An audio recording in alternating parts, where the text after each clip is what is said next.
అందరికీ నమస్తే. వశీకరణ.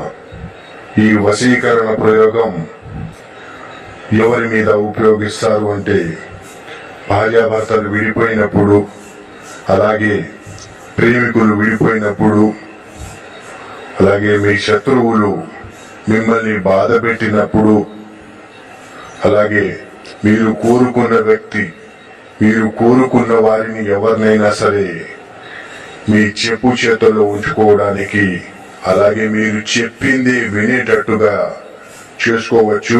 అలాగే ఈ వశీకరణం ఇద్దరి ఫోటోలతో, ఇద్దరి పేర్లతో చేయడం జరుగుతుంది.